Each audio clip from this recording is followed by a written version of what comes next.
The fact that this event keeps getting bigger and bigger each year, it's proof positive that this is the #1 comic book-centric show in the Mid-Atlantic area. It brings together artists, fans from across the country, and every single person that ever wore a bath towel as a cape running around their living room as a kid. Of course, I'm talking about Baltimore Comic-Con.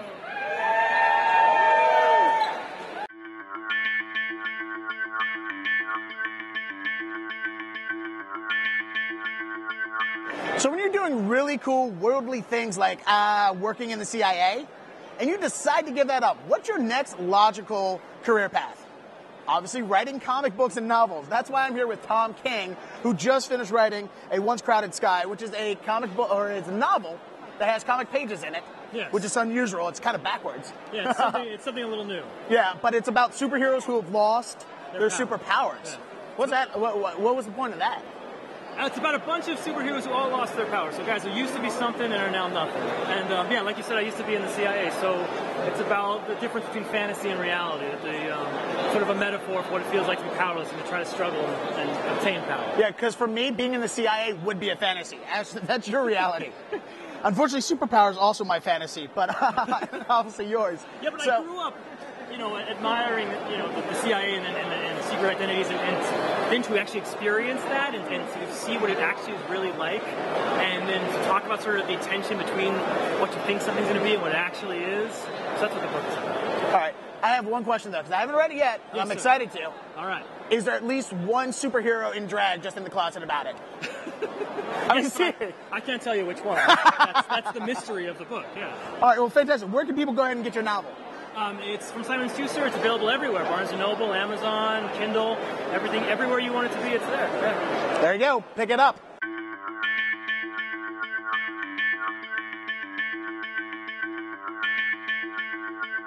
Comic coming out, Vincent. Yes. Obviously, you're a local guy. We're at Baltimore Comic-Con, so this is very. Oh, there it is. There's Vincent. Very close to our near and dear hearts because it's very reminiscent of. What? You say. No, you say it. No, you Come go. on. No, go ahead. I think we all know it's inspired by Poe.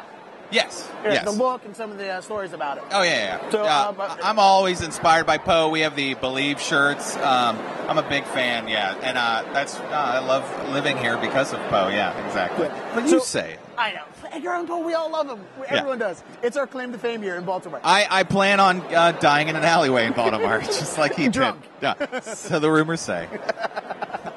So, Vincent's a new one. What's this one about? Vincent is a standalone story. So there's not like issue 690 you got to go track down. Vincent is the tale of a painter who also murders.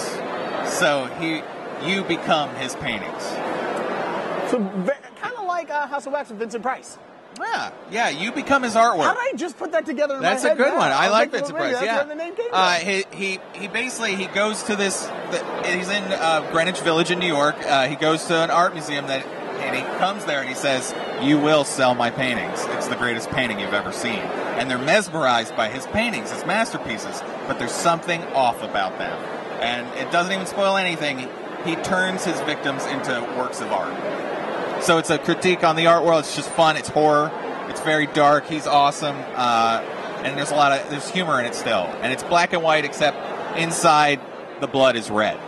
So everything's black and white, but his pieces are like Jackson. He's Jackson Pollock, but a murderer. And I do like how he looks like a very demented Johnny Depp, which is just Johnny Depp's normal look. I would love Johnny Depp to play Vincent in a movie. It would make my dream come true. Yeah. All right. So, if anyone wants to pick up the novel, they want to check out the comics, the print versions, or the online stuff, where's the website? TerraNormal.com, like paranormal, but with a T. So, Terra, T-A-R-A, normal.com, yeah.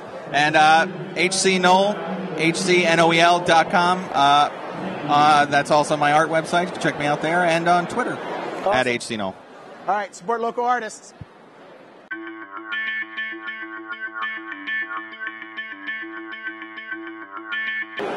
All right, so I'm here with Rick from Graphic Audio, which is one of the coolest things here at Comic-Con, probably next to the T-shirt shop. T-shirt shop's always the best, but this is the second coolest. Rick, real quick, tell people what Graphic Audio is. Graphic audio is audio entertainment.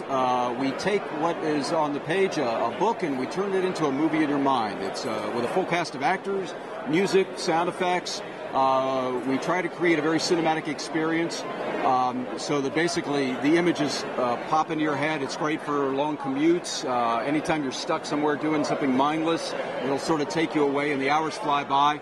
We're huge with truckers, and we own the truck stops, basically. You can find us, but the place to go, if you're not near a truck stop, is graphicaudio.net. Okay. And they can download it for their iOS device, their Android device, we sell any e-reader. We sell it as a CD product as well as a download. We're pushing the downloads as much as possible now because that's better for everybody.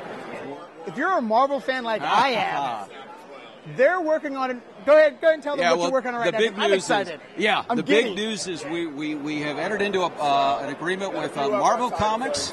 The first title we will be producing for Marvel is Civil War. Yes! And we're working on that right now. The script adaptation process is going full bore. That should be published in March of 2013. Oh, that's quick. That's quick. Yeah. Well, we have to do a quick turnaround with a lot of these things. We're also doing 2 Ultimates titles, which are basically Avengers titles from the Ultimate Universe, and we're doing a Spider-Man title as well. Fantastic. All right, so if you want to go ahead and download any of these, or if you want to purchase CDs, have them sent to you, obviously the website is graphicaudio.net.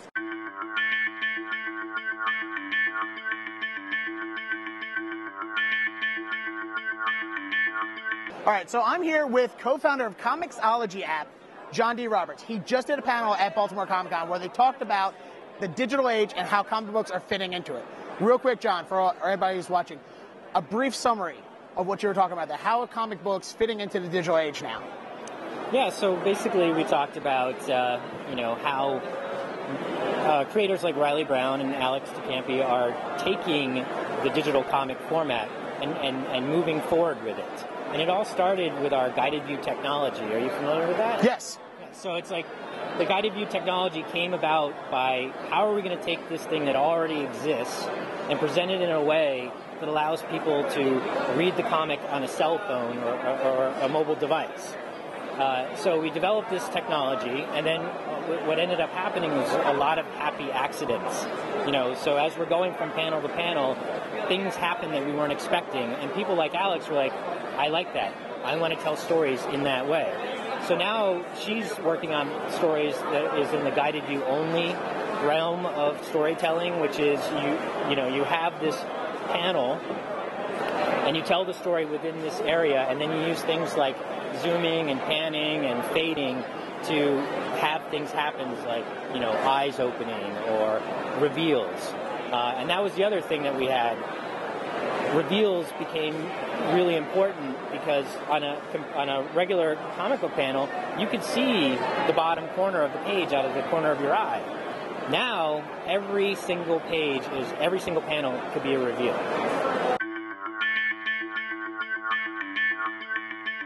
All right, so we're here at Baltimore Comic Con, and I'm talking with Abby, who's the marketing coordinator for Run for Your Lives. Real quick, go ahead and tell everybody what this is, because I'm scared, and I want to get out of here, so hurry up. Okay. Run for Your Lives is a 5K adventure obstacle course. It has mud, it has obstacles, but what's different about our races, we have zombies too. Like this fellow right here who chases our participants on the course. All right. Well, we're here in Baltimore. I'm born and raised. All of us are very familiar with zombies, but ours usually just kind of nod their heads and pass out. They don't chase anybody. Yeah. So this is going to be very different for everybody. There's a lot of tons of merchandise involved with all this. There's T-shirts, there's glasses, keychains. I'm guessing all this stuff is swag bag if you join the race? If you join the race, when you sign up, you get your free participant T-shirt, you get a free beer, you get a race medal at the end, and... Nobody told me there was beer involved. I'm getting even more excited as we keep talking. Beer, yes. That's usually what draws everyone in. That's a free beer. I'll take a zombie bite for free beer. I'm not gonna lie. I'm that much of a lush. But if they want to get involved, so it's a 5K run. They want to get involved. Where can they go to sign up? The website is www.runforyourlives.com. And when is the sign up cancellation? Because the event is October 28th. Yes, originally it was 27th and 28th. The 27th is sold out, and the 28th is filling up really quickly. Registration closes about 2 weeks before the event, but it could go out as soon as 2 weeks from now. All right, and if you're not into running but drinking beer like me, Can I go and view and just get a great view of the entire obstacle course and watch people get eaten by zombies? Oh yes, you can definitely come as a spectator. We have the Apocalypse Party, which is all day long. We have live bands, beer, food, games, and you're welcome to come and spectate. Oh, I will be. Thank you very much, Abby. Yeah. Ah!